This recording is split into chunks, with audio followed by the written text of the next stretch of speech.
Left turn, right turn, brakes. Okay, look like the running lights work. Yeah.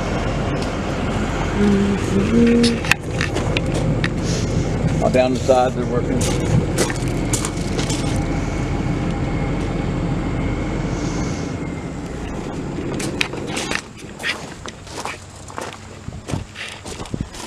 Guys, here we've got a Wabash 48-foot long sliding running gear under it. Different adjustments here. Got 8 tires on it, 2 axles.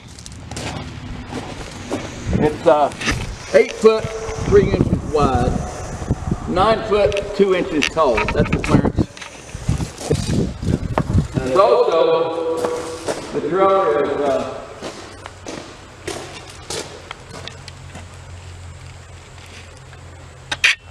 it's a pretty nice truck. The only thing is, no title. Absolutely no title. You can use it on farm, storage.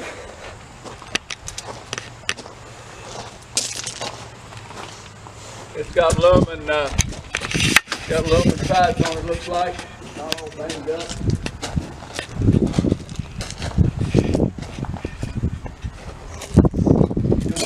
You've got your fiberglass top. Oh, hell yeah. Here's the full video. Guys,